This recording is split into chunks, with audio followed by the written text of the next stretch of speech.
How you doing, Ed? You know, I feel like you're, you had the baby appointment with Russian congrats on, seeing a 3-alarm fire. an explosive diaper of a story. Yeah. 3-alarm fire coming right at them that they seem to dismiss as not real.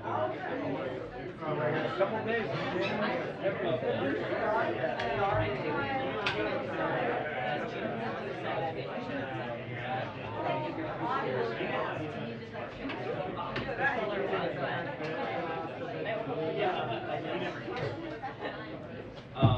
I think my dream for mom is to travel.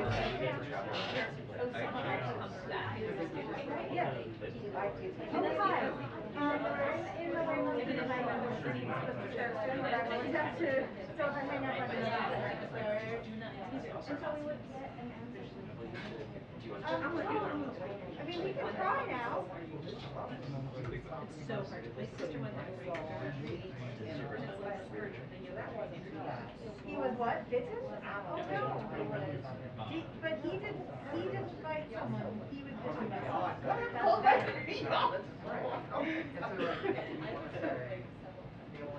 Did you have to use a call at all? Okay.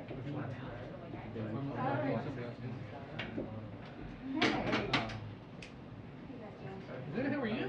Hi, I'm Welcome good. back. Thanks. Bites We nice liked, guys. was it Andrew? Alexandria. Alexandria. Yeah. Okay. Yeah, she does, she covers Peter, this place on the weekends. want the, Nice wireless? Okay. Nice to see you. We're glad you're here. Okay. So we should talk to her about. She's with our corporate cousin. I understand. Causing people to want to bite him. Jackie, have you met Rory? I have not, but I saw you doing a great walk up and down the driveway. I thought that Yes. was, the shot came out perfect, I'm sure. Yes. Was something back when you were like, Yeah. Rory was. Well, no, I wasn't on yet, but I shot her a couple times. Yes. How, is this your first time Okay, here? well, thank you for letting me know, and we'll have a talk. And, sorry. I really appreciate it. Okay, take care. Like in Petworth on Upshur. You grew up in It's about like a 20 I did not know that. So if we were done by 8:30, I Well, was being by 9. all over, but then I went to Cat. Yeah, my mom lives on Houston. Oh my gosh. Wow. On the north side. That's my hood. My mom lives there, my dad lives there. Even if I got home like Yeah, it's, before 9, I like it there. Yeah. I love the Bay. We're trying to get back this summer. Yeah, we. You were out there too. I was, I just got back We from, came to LA, but we haven't Sacramento. made it back to the Bay Area. Yeah. My best friend lives out there, her husband stationed in New York. Yeah, we snuck away to Napa for a couple days, and that was like, I mean, you could try her. She's had a baby, But Millie Godson. otherwise, I couldn't leave.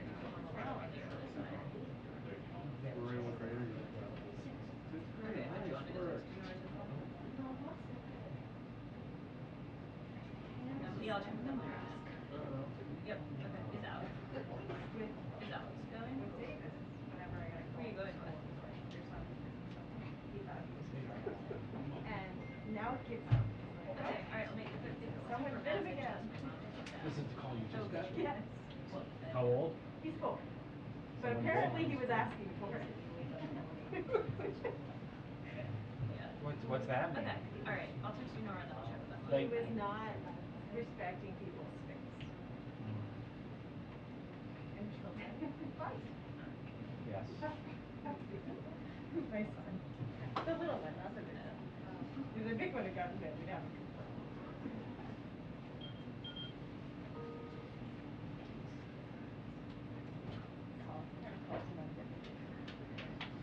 Oh, hi. Hello? Oh, let's see, maybe Ed can call him. It's cool. Hello? You have the wrong number.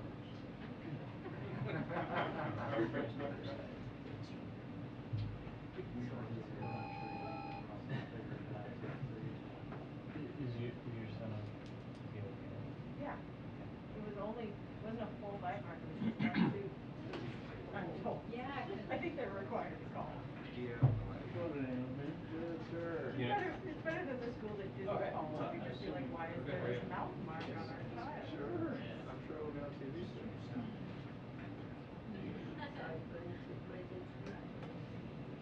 Oh, yeah. I'm going to. Oh, great. Yes, How'd it go? you can let it ride. I know, I always. Justin, have you interviewed some secretaries for our transportation? Right, good for you. Yeah. Because that's the most. I know. Our crew's here.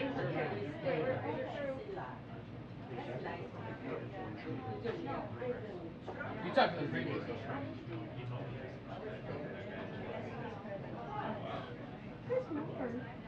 Did she give you any investment? Don't buy crypto. I'm Josh with AP. Give me your last name. Yeah.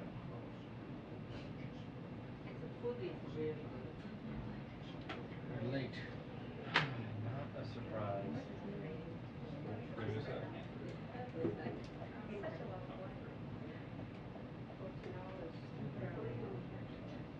Yeah, we're looking, yeah. 1:30.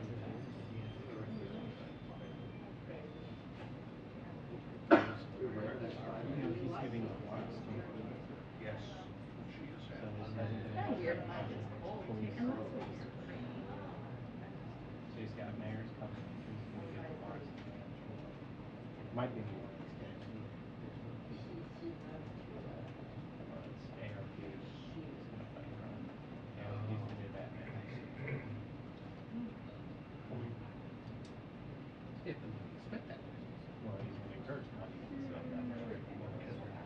So that's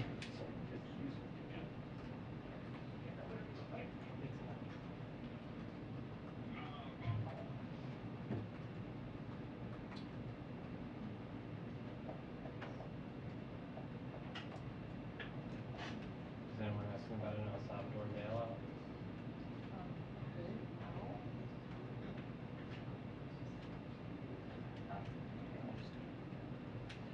You know what I mean? Yes, I did understand. El Salvador moved all their money So like, into we Bitcoin. like the. Like, you could It's food tax. Well, it's Number one. it's like for women and Yeah, children. definitely. So it's like formula, food for mom. So basically for pregnancy, Not a lot of and it has a simple, like, They're popular. by a certain size can of formula with your regular. Right. So So they're just like, easing the restrictions to make it easier to use. yes. Asking Oh, states. right, Yeah. right.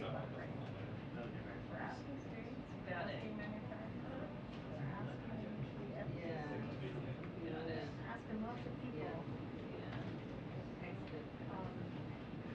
Busy work. Creating busy work.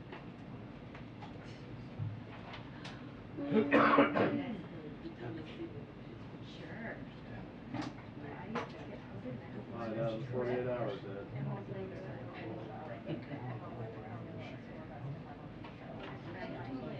I didn't let it in just let a house trip because I mean maybe it's a That's okay.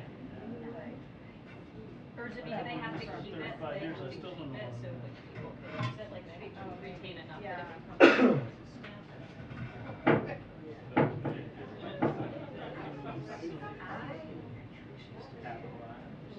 I mean, It is interesting. That's what I don't get it. They were like, you could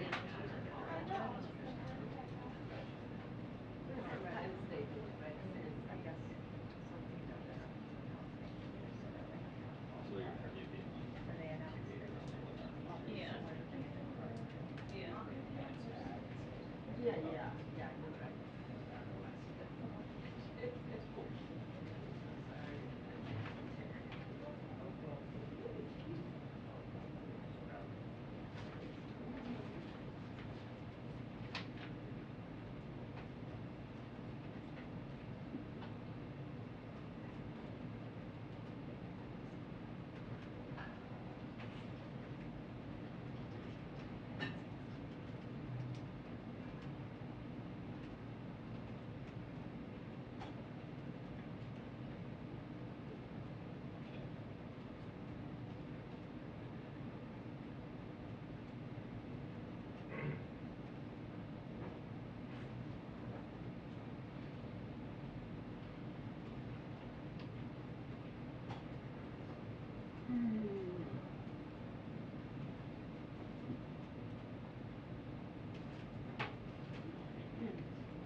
It's actually been a while since I've shot. 2-minute warning to briefing. 2-minute warning to briefing. Thank you. 2 minutes.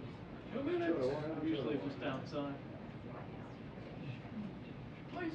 Yeah, this is the most 2 minutes ever. We're good, you can start now.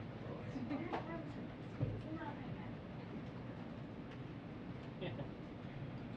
Start throwing questions out. Make sure you turn your pager on. Right, Jeff? Your pager.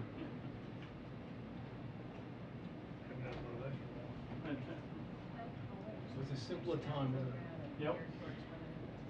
I would know. It would be food assistance. But it Vouchers, also- right? Isn't it? But it also has I'll give you our education language. component. I think I use some. We called it AP style is a federal program of like food stamps. Wait, a federal program what? Like food stamps that serves mothers and Federal, kids and we children. also say federal. Though the program Federal. is yeah. But it's just the actual federal. Well, lots of them are right. Millions of Americans have it. And that's great. Color.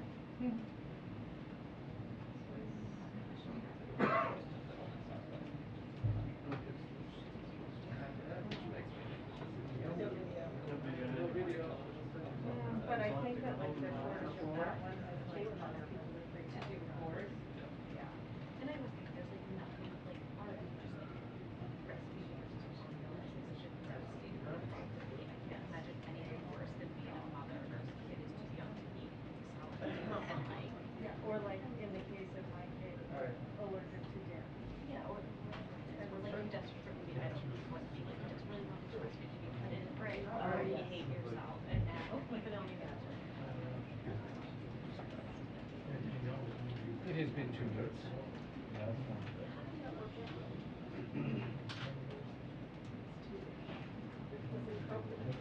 It's a song too. Yes. Really sucks.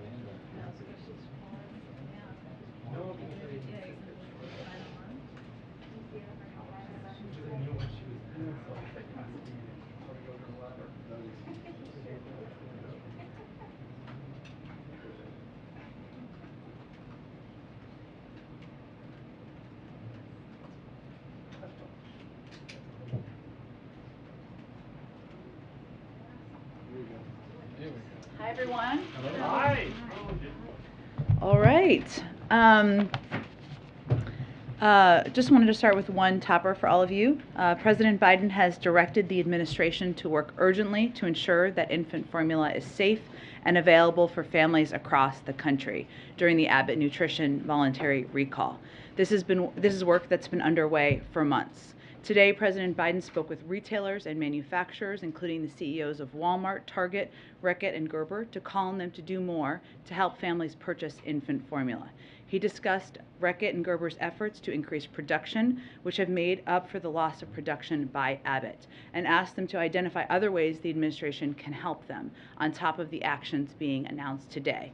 The conversation with the CEOs of Walmart and Target focused on how they are working to stock shelves, including in rural areas, and any regional disparities they are seeing. And the president asked what more his team can do to help move product and get more product to those communities. He also announced additional steps to get infant formula onto store shelves as quickly as possible without compromising safety. These steps include cutting red tape to get more infant formula to store shelves quicker by urging states to provide consumers flexibility on the types of formula they can buy with WIC dollars, calling on the FTC and state attorneys general to crack down on any price gouging or unfair market practices related to sales of infant formula, like third-party sellers reselling formula at steep prices, and increasing the supply of formula through increased imports. The Biden-Harris administration will continue to monitor this situation and identify other ways we can support the safe and rapid increase in the production and distribution of baby formula.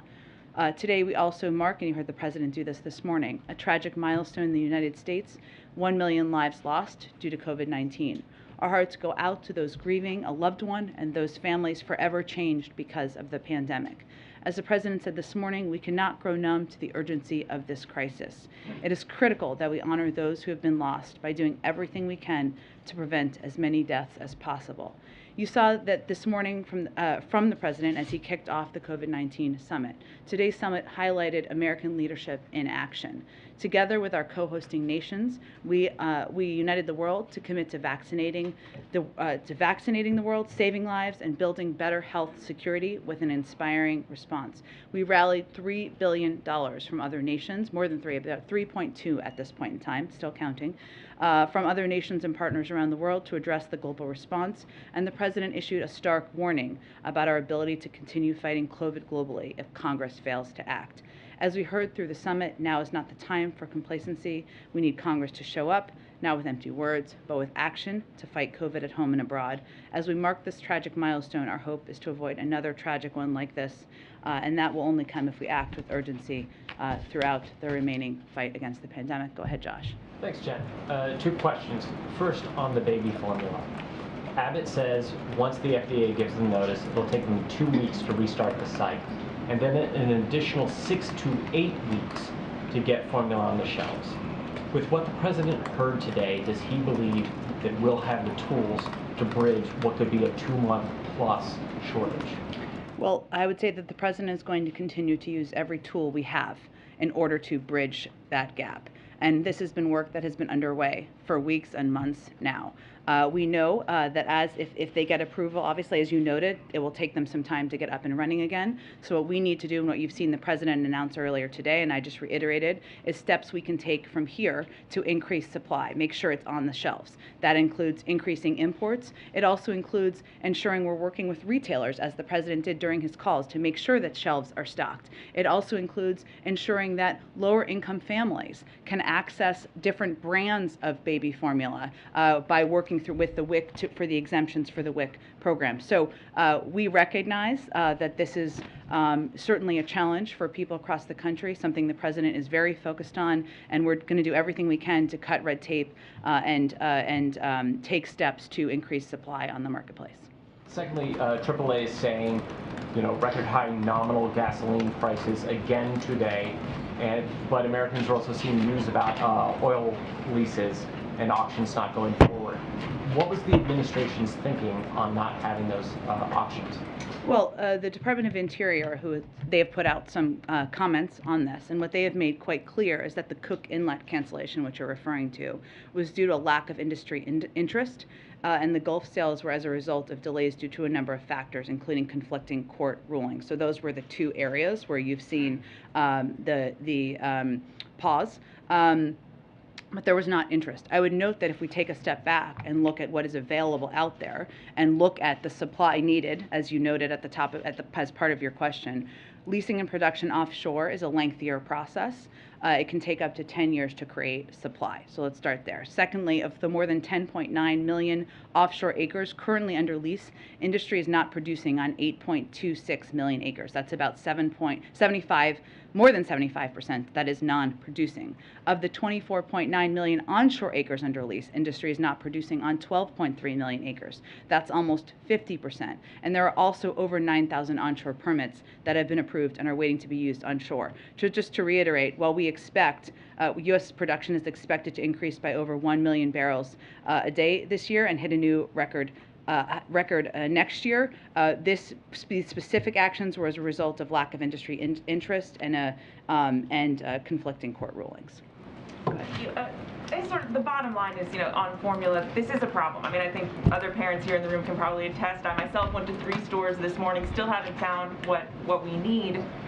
When will parents be able to get the formula they need? What is your best sense of when store shelves will be stocked again?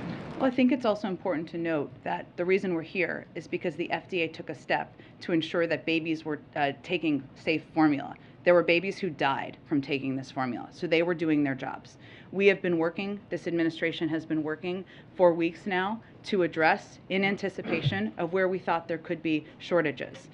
We have also seen an increase over the last 4 weeks of supply available, which hasn't been an increase over the 4 weeks prior to the recall. That is a good sign. But obviously the steps the President took today are an acknowledgement and a recognition that more needs to be done, that we do not want parents, mothers, families out there to be stressed and worried about feeding their babies. That is why the President today had conversations with the CEOs of Walmart and Target, why he had conversations with Reckitt and Gerber about efforts to increase production, why we're taking steps to ensure that we are making WIC dollars available to a range of other supplies. So we're seeing increases over the last couple of weeks. More needs to be done. We're going to cut every element of red tape we can cut. We're going to work with manufacturers. We're going to import more to expedite this as quickly as possible. But if you are a parent who's looking for formula right now, struggling to find what you need, do you have even a rough guess of how long these shortages are going to last? What should parents be bracing for here?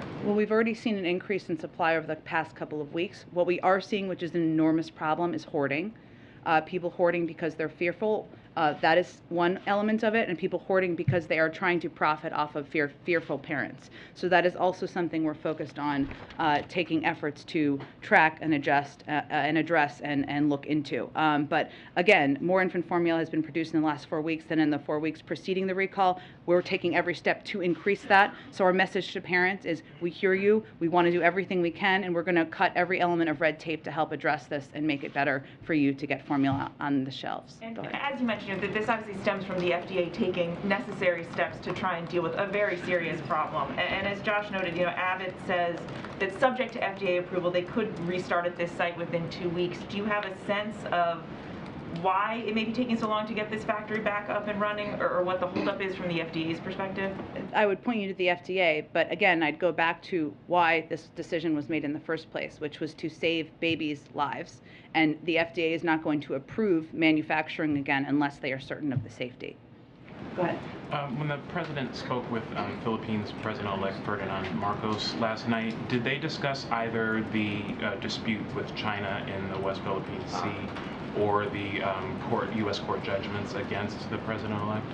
I'm not aware of those being a part of the discussion, but I can check and see after the briefing if there's more details. Thank you. And then on NATO, if Finland and Sweden are successful in their attempts to join NATO, that would put the U.S. on the hook, again, for military defending those countries, even potentially with nuclear weapons.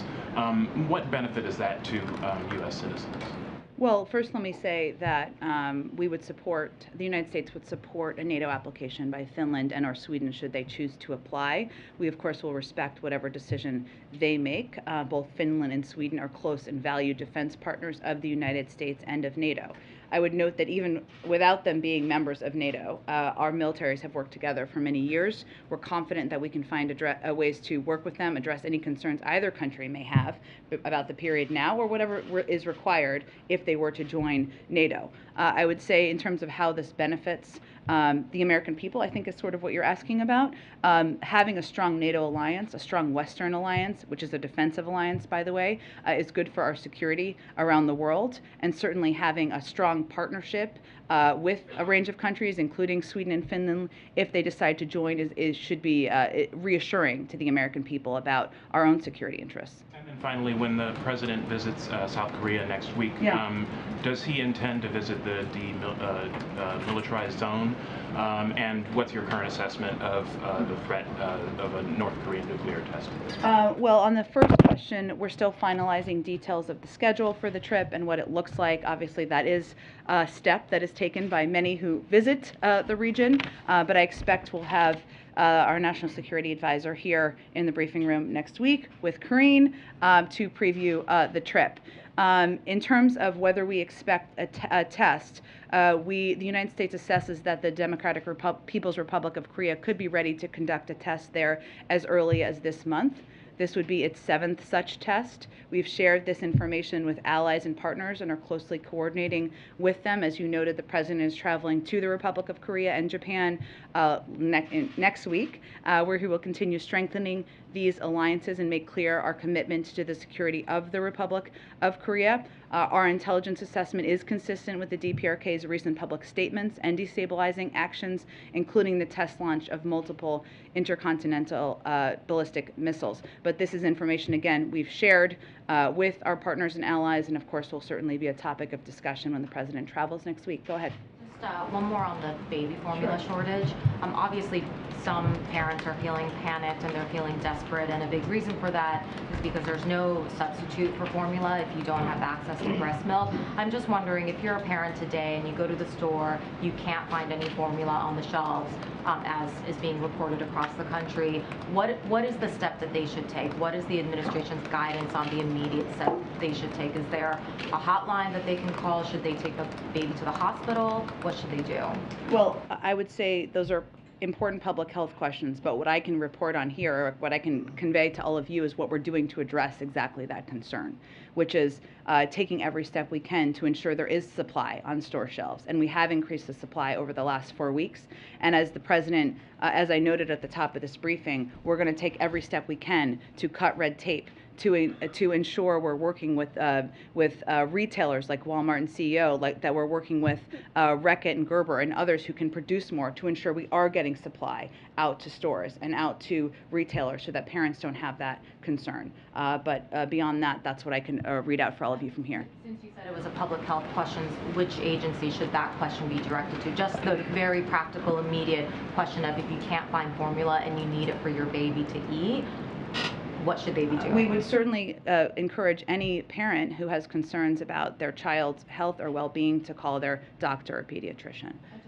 One more. Yeah. Just quickly on the student loan debt cancellation, can you give us a sense of whether the president is any closer to making a decision, and just sort of his frame of mind as he's thinking about what amount he would be willing to cancel? Well, I think, as I've mentioned in here before, on the campaign, when he was talking about student loans, he talked about a frame of about $125,000 a year. That is not related to necessarily what this final policy will look like, but I've used that as a point of reference to remind everyone, some who covered the campaign and some who did not, that he's always felt it should be targeted, this type of relief, and focus on the people who need help the most. I don't have any update on a final decision. I would remind you all that, again, no one has paid a dime in federal student loans since the president took office, and he's continuing to consider a range of options and policy here. Go ahead.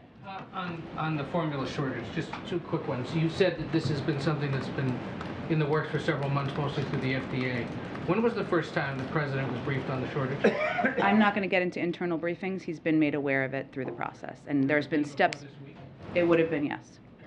Has there been any consideration of using the Defense Production Act? There are a range of options, including that under consideration, Ed, but I would note the issue here is that a manufacturer was taken offline because they did not produce a safe baby formula. So what we're doing here at this point in time is working with other manufacturers who can produce safe baby formula, and we've had success in increasing their productivity over the last 4 weeks, and we're going to continue to work on that.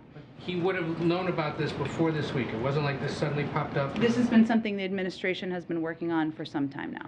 On Ukraine, Senator Rand Paul has delayed passage of the aid for Ukraine by insisting a new inspector general be established to track how the taxpayer money is being spent on the war. It's going to delay passage of this probably now until next week. Would the president support establishing some kind of watchdog office to track this? We've asked about this before. It's now a congressional issue. Well, I would say that we agree oversight is critical. That's why the package already includes millions of dollars to support additional oversight measures, including additional funding for existing inspectors general. And we encourage all senators to promptly pass the bill as it stands. We feel what's in there is sufficient. And one other thing that was left out of it, at least in the House, was an attempt to legalize the status of tens of thousands of Afghan evacuees brought into the U.S. last year. Does the White House see opportunity somewhere else soon to convince Congress to get that across the finish line? We have been having conversations with congressional leadership about this. They are ongoing on the best path forward for this and other priorities that were not included in the package. We know this bill sends a clear message to Ukraine, to Russia, and to the world that we stand with the people of Ukraine. It doesn't mean every component of it has everything we want in it, including that as an example. But it's important to move it forward. Go ahead, Jackie. Thank you, Jen. A couple of quick follow-ups on baby formula, Sure. and then I want to get to something else. It does seem like we should have seen this coming, that maybe the FDA could have done more on the baby formula shortage. The whistleblower who used to work at that Sturgis plant warned the FDA top officials about safety concerns in October, but they didn't interview that whistleblower until December. The inspection wasn't until January 31st. The recall happened February 17th. So is that timeline acceptable to the White House? And if not, what is the White House doing to correct that at the FDA? I'm sure there will be plenty of time to take a look at if there are any issues that could have been improved here. I don't have any specific analysis of that at this moment in time. What I will note is that there has been work ongoing on this for months. That's how we increase the supply and how we're able to, increase the sales based on the month of April overall. But there's more that needs to be done. Clearly, we don't want any parent to fear about not being able to provide formula to their child. And as I noted at the top, the president is, leaving no stone unturned in addressing this. I didn't see anything in the fact sheet related to possible antitrust concerns. According to one report, 89% of the market's controlled by 4 companies. I know the president has tried to increase competition in other areas where it's consolidated, like meat packing. So is there going to be any call for increased competition in that industry coming from the White House? Jackie, it's a good question. I have not been made aware of that being a concern here, but I'm happy to raise it and see if there's more to tell you. Shift gears only slightly to Sure. crack pipes. Okay. You said in February that no money from a $30 million harm reduction program would fund distribution of crack pipes in safe smoking kits. The Washington Free Beacon reported that they went to harm reduction facilities in 5 cities, and all of those facilities had crack pipes in their kits. HHS would not say which programs had applied for funding, and the recipient list is not out yet. So I'm just wondering if the White House can say if any taxpayer dollars paid for these crack pipes. No federal funding has gone to it. And is there any oversight to ensure that when that money goes out for the program, that these organizations will not use federal dollars for crack pipes? This policy does not allow for crack pipes to be included. I would just note that this is a bit of a conspiracy theory that's been spread out there. It's not accurate. There's important drug treatment programs for people who have been suffering from what we've seen as an epidemic across the country, and money is not used for crack pipes. And I want to ask about the president's comments last night. He went off about MAGA again. Yeah. MAGA King. Yes, King he MAGA. referred to former President Trump as the ultra MAGA king. He's been decrying ultra MAGA Republicans and saying he's going to be doing it more. But Hillary Clinton expressed some regret not too long ago for referring to Trump voters as deplorables who couldn't be redeemed. And considering that Trump got 74 million votes in the last election, I'm just wondering if this is the best strategy for Biden to win people over, win over support ahead of the midterms, especially given his inaugural theme being America United. Well, I would say that the president is not afraid to call out what he sees as extreme positions that are out of line with where the American people stand, and whether that is supporting a tax plan that will raise taxes on 75 million Americans making less than $100,000 a year, or whether it is supporting efforts to overturn Roe v. Wade, something that 2/3 of the American people, in a Fox News poll, may I add, supported. And there are countless examples from there. The president believes that there is still work we can do together. The Bipartisan Innovation Act is a good example of that. But again, he is not going to stand back and stand aside while people are pushing for extreme positions that are not in the interests or supported by the vast majority of the American people. On inflation today, Ro Khanna, just sort of feeding into his comments about from last night about inflation. The president was talking about the economy when he was referring to ultra MAGA. And Ro Khanna said today that blaming Putin may not be effective. He said, we need to say inflation is a real threat, it's an emergency. So it seems like the president has been rationing up this rhetoric, blaming Republicans, blaming Putin. We've heard all of the reasons why the pandemic is a factor. But Ro Khanna is asking, this White House to call inflation an emergency and to call out the National Guard to help with supply chains. Are those things that you'd consider, this White House would Jackie, consider? I don't think anyone doesn't think inflation is an issue. The president has said that countless times. The question is, it doesn't matter what you call it. The president just gave a speech on it yesterday. The question is, what is your plan to address it? He laid out a multi-part plan yesterday. He has taken a range of steps, including steps and even announced this week to lower the price of high-speed internet for tens of millions of Americans, to give farmers the tools and resources they need to boost production, to lower the deficit, something that happened on his watch last year, which will help, to release 1 million barrels of oil from the Strategic Petroleum Reserve, to fix the family glitch. What is the plan on the other side? We all recognize it's a problem, but if you open the cupboard door, there's nothing there, and that's the issue. Go ahead. Jen, the flags are flying at half-staff above the White House and at federal locations across the country. Kristen Urquiza, her dad died in June of 2020. You likely know he was in an Arizona hospital. The only person there to hold his hand in the ICU was the nurse. She is now the founder of a group called Marked by COVID. They have about 100,000 members right now. They're advocating for a national day of remembrance, a COVID Memorial Day of sorts. Does the president support a national day of remembrance, a COVID Memorial Day?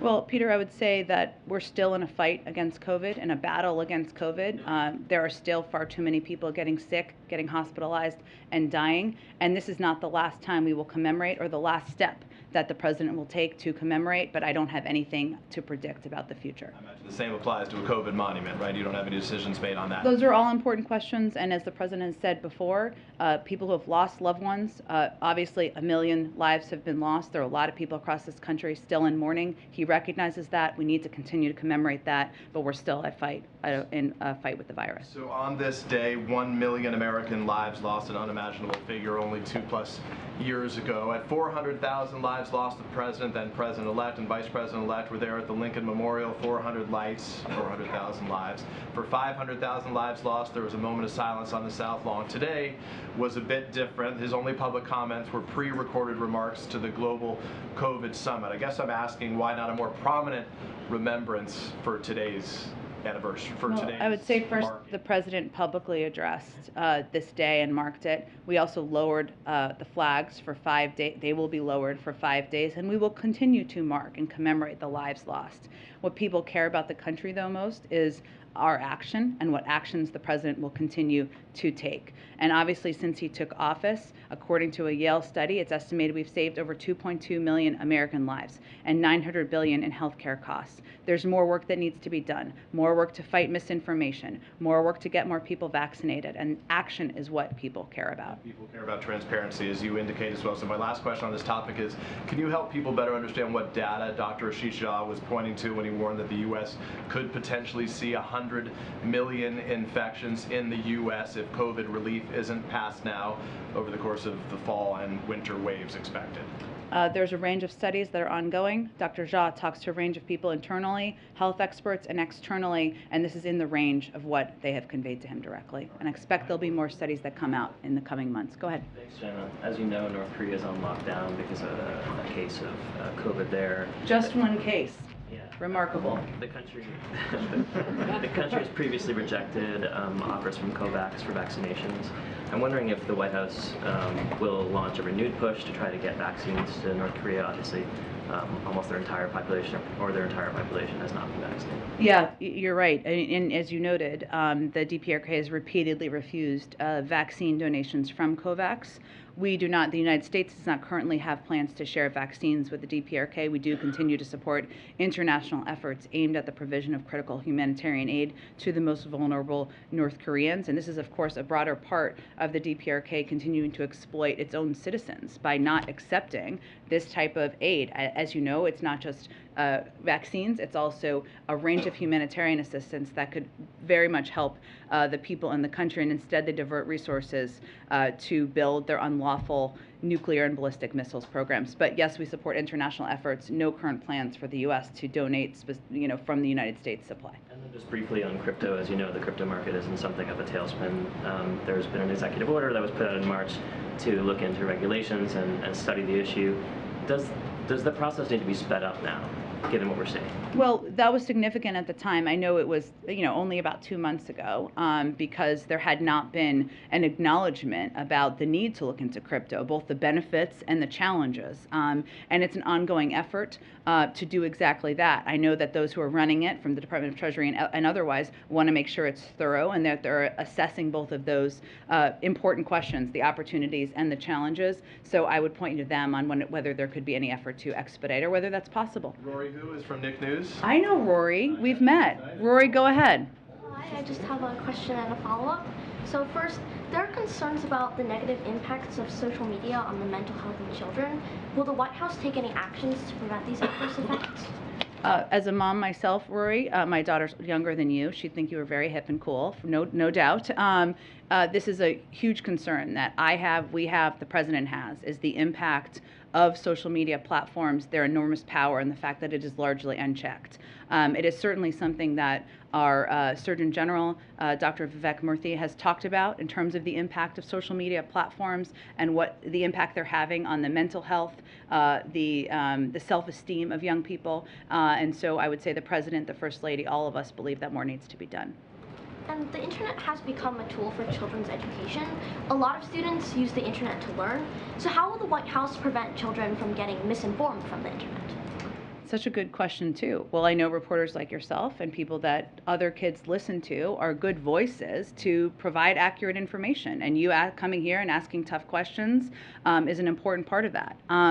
I would say that, one of the things that we encourage parents to do is, make sure you are educating yourself on all of these platforms and what information is available, and working with your kids to make sure they understand what's accurate and inaccurate. There's certainly steps the government can take, but there's also an ongoing development of new tools, and we as parents need to keep educating ourselves about what's out there so we can make sure our kids have access to good information, informative information. We watch a lot of animal videos in my house. That's all good and positive, and not access to information that's inaccurate, misleading, or problematic. Go ahead. Thanks. It's much better than Portnoy, so. Yes. Hard confirm. Go ahead. Our friends at Reuters reported that there's a new executive order being drafted to give HHS and DOJ new powers to block Chinese access to vulnerable, to Americans' sensitive information. And so I was wondering if you could give a sense of timeline on this, but also the idea that there's been frustration with the frustration within the administration over some of the slow walking of commerce on rulemaking and investigations, and that may have prompted this action by the president. Well, I would say that certainly the protection of the privacy of American citizens and ensuring that no foreign actors, whether state-owned or otherwise, have access to the information of Americans is of utmost concern to the President, to our National Security Advisor, and others. These processes can take some time to develop, to investigate, to finalize. It's not a surprise if there is a frustration by anyone who's a part of that process, but I can't speak to that from here. But I can tell you certainly ensuring we are protecting Americans' privacy is of utmost concern to the President. A minister in the Bolsonaro government said that he may skip the Summit of the Americas coming up because he wants to campaign. If he's not going, Mexico says that they may not go because Venezuela, Cuba, Nicaragua may not be invited. Are we reaching a point where the summit may no longer be successful because so many key leaders in the hemisphere, even though one's obviously that the president's had key disagreements with, won't be attending? Well, no invitations have gone out for the summit. So that is obviously something that will happen in short order, given the summit is coming up in June. I would note that Secretary of State Tony Blinken spoke today with his counterparts and reiterated not only his appreciation for the continued collaboration we have with Mexico, but also noted that Special Advisor for the Summit of the Americas, Christopher Dodd, will travel to Mexico later this month to further discuss preparations for the summit. So these conversations are ongoing. Obviously important questions about what the final invitation list will look like. We are certainly eager to host the summit, something that is our highest priority for the hemisphere, and it would be an important opportunity to talk about a range of issues, including democracy, including climate goals, including the COVID-19 response, and addressing the root causes of migration. So we are fully planning and moving forward, but no final decisions about the invites have been made yet. And then the last one, there was a report earlier this week that the president may be meeting with or speaking to the King of Jordan. Obviously, also, I think we asked last week about this possibility of a regional summit in Israel, so I'm wondering if you could confirm either of those things, and specifically on the last point, whether Saudi Arabia is being weighed as a participant in that summit. Oil production, obviously, a kind of primary concern for many Americans. Yes. Okay. First, yes, he will be meeting with the King of Jordan. I can get you the details of that after the briefing. And on the second part of your question, I think you're referring to what his travel might look like in June around the other summits. We're still finalizing what that looks like. There have been good questions about whether or not he will go to Israel, given he has committed to Prime Minister or accepted the invitation of Prime Minister Bennett. But that trip, we're not quite there yet. We're still finalizing the next trip. We have had senior members of the national security team travel to Saudi Arabia to talk about a range of issues, including regional cooperation, obviously the war in Yemen, and supply on the global marketplace, but I don't have anything to predict in terms of an upcoming visit by the president. Go ahead.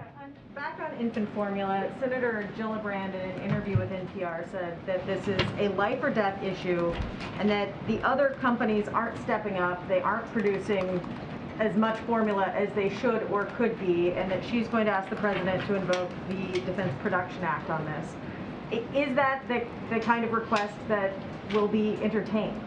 Yes, we're exploring every option. I think when you look at the Defense Production Act, you have to ensure that it would actually achieve what you're trying to achieve, and so we're also looking at that as well. And we have been working, this is one of the reasons, obviously, the president called CEOs today of some of these vital companies to determine what more can be done, because we know that with one major supplier having part of their supply off the marketplace, one of the easiest and fastest ways to address that is to increase supply from some of the other suppliers, and also to import more, which is a step we're working to take as well. They didn't happen to ask him to invoke the Defense Production Act, did they? I'm not aware of that being a specific ask from them. I can see if there's more to read out from the calls as well. And just quickly on the COVID deaths, going back to the group marked by COVID, they're also asking the president to meet with people who've lost loved ones, to, express his empathy and also sort of feel what they're feeling.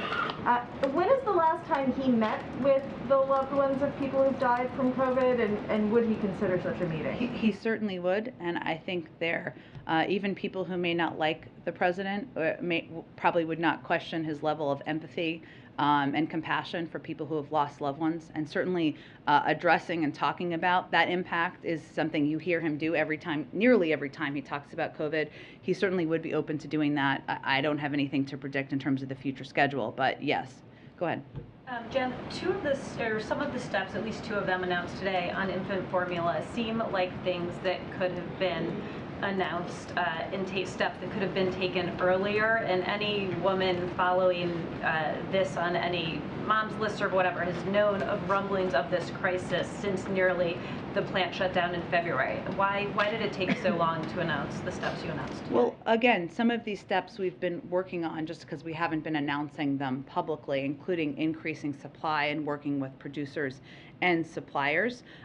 Some of the challenges we're also seeing, let me just note it, and I noted this a little bit earlier, is this hoarding issue, and we have been calling on retailers to impose purchasing limits to prevent the possibility of hoarding, because we know that is an issue.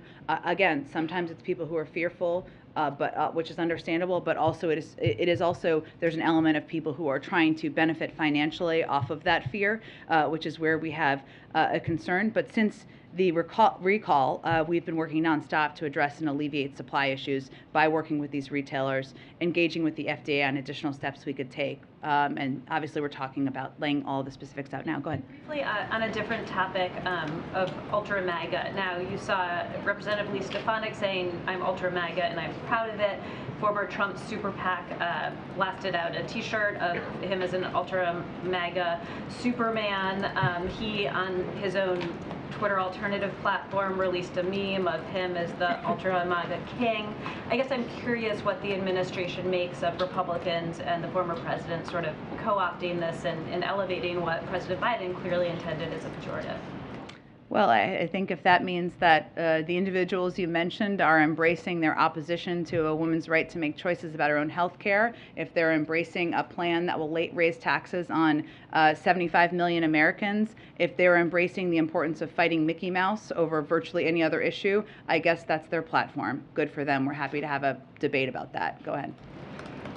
Jen, at the risk of sending you back to your State Department days, I was wondering if you could come back to the embrace of Sweden and Sure. Finland for NATO, and walk us through the distinction now between their qualifications and Ukraine, now that we have invested so much more heavily in making sure that Ukraine remains an independent state and that it irreversibly could not be invaded again.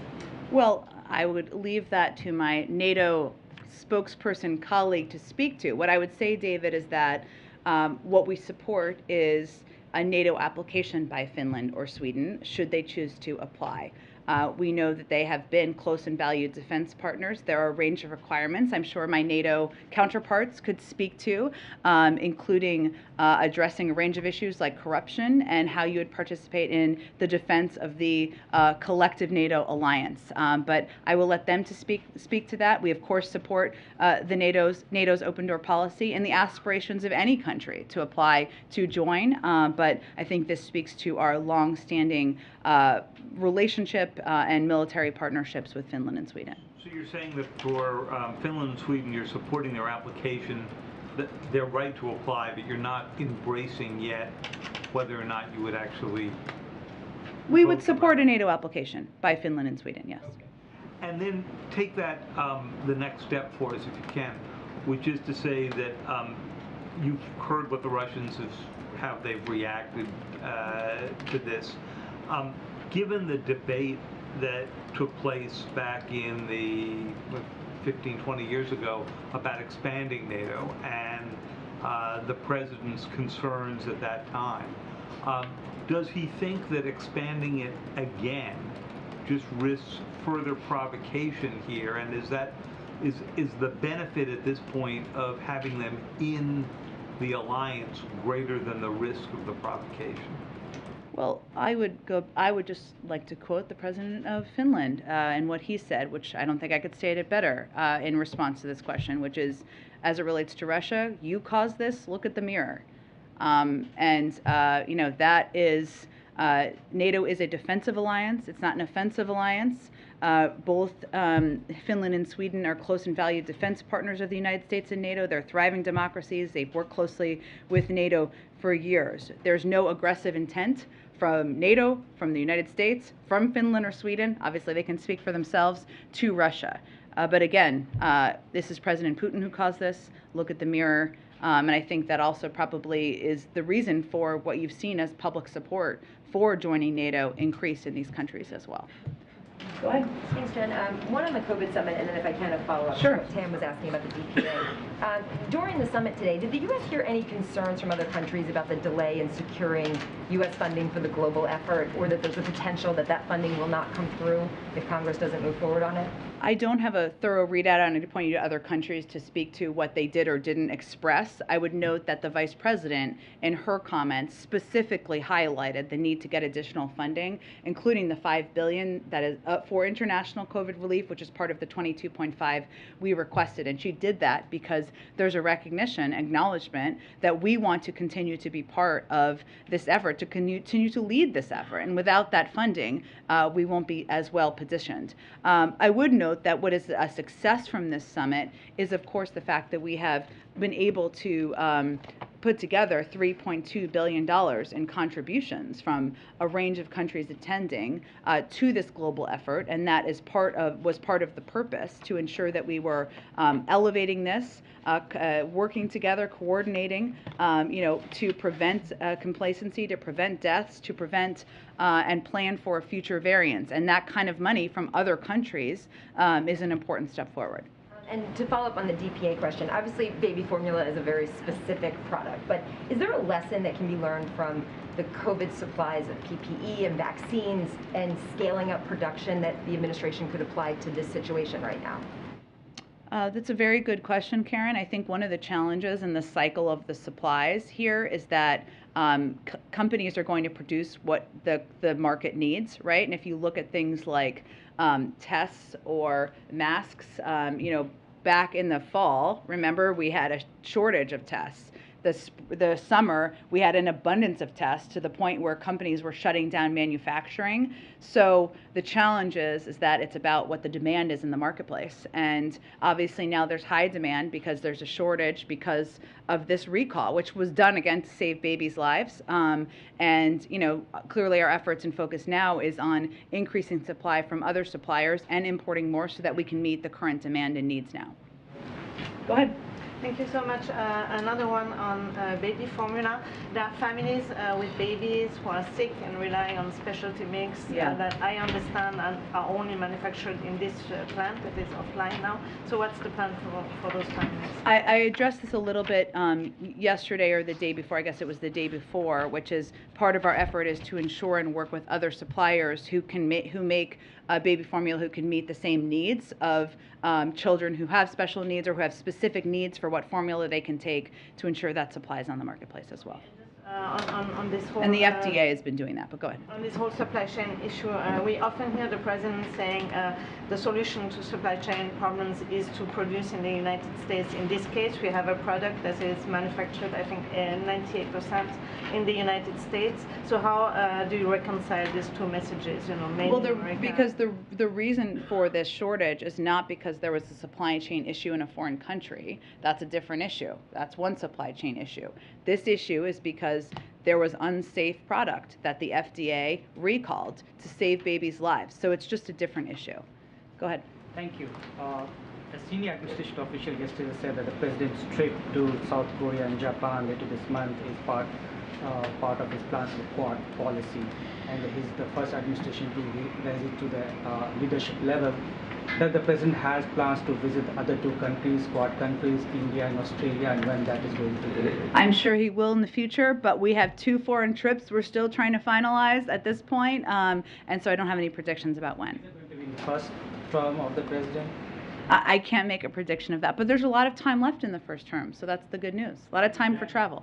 And the second question, what is U.S. expectations from India on the 2 wars the world is fighting? One is the Ukraine war, other is the COVID-19. Well, we continue to remain in close touch with India about our efforts to rally the world to stand up against Russian aggression. That means implementing and abiding by sanctions that have been put in place. And as you know, Dilip took a trip, our Deputy National Security Advisor took a trip just a few weeks ago there to have a conversation about that.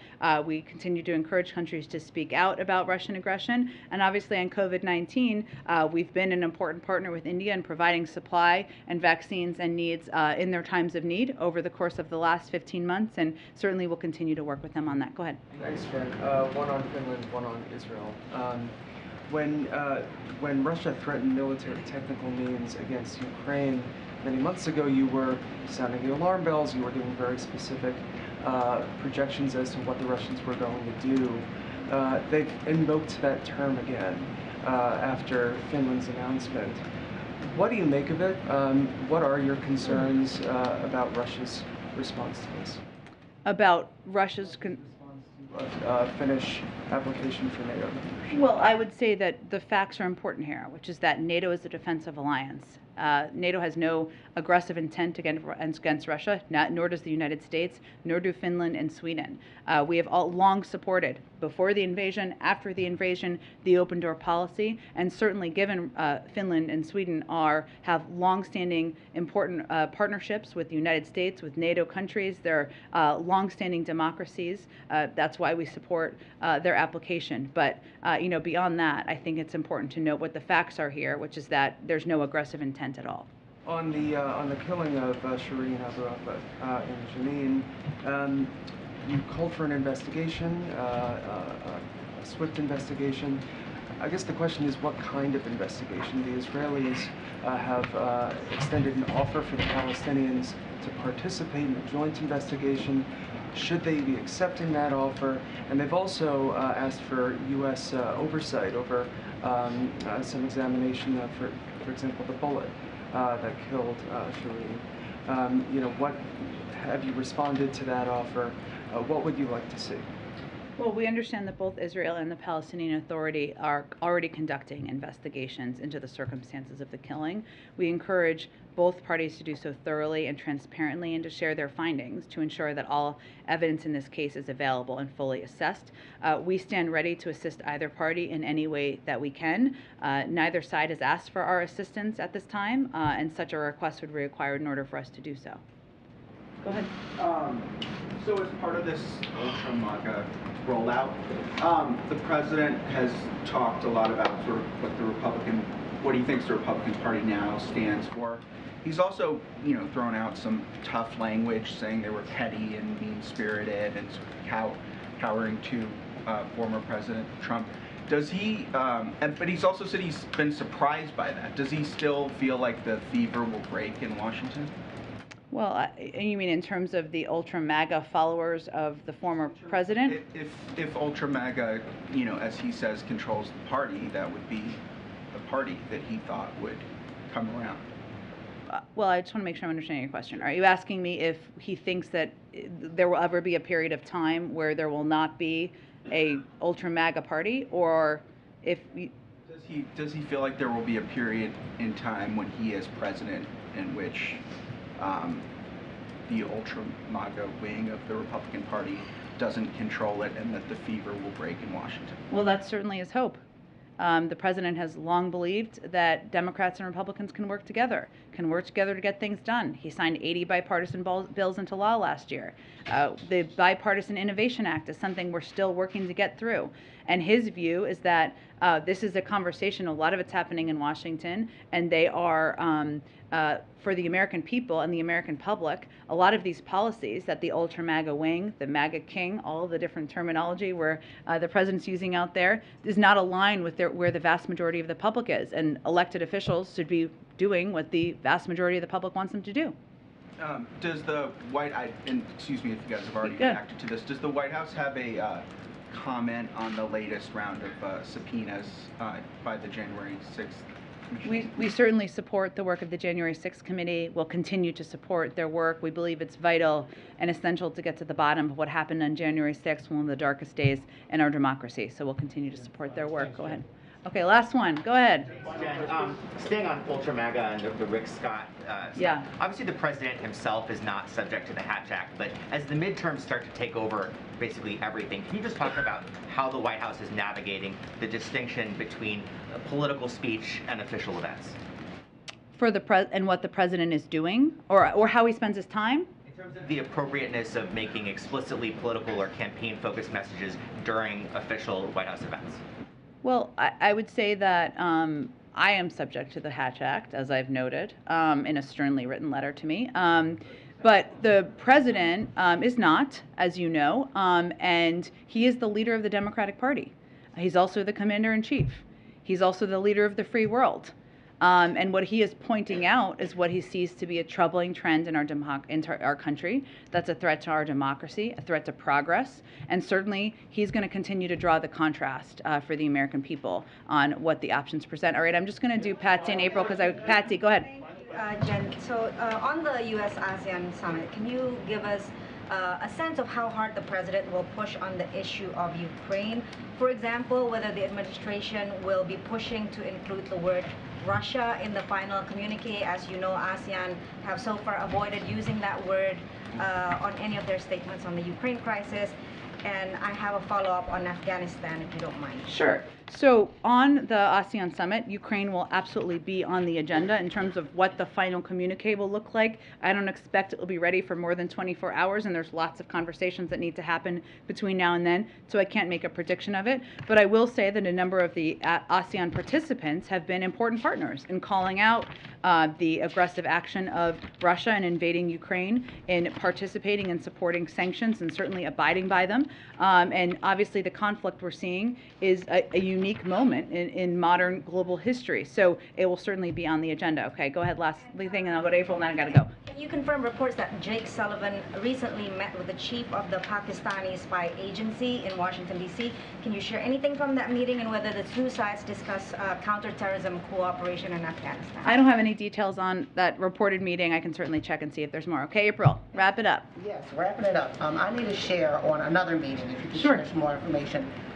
Congressman Greg Meeks, the chair of the House Foreign Affairs Committee, met with the president, was part of a group meeting with the president this week, and he talked about issues that he talked with, President Zelensky.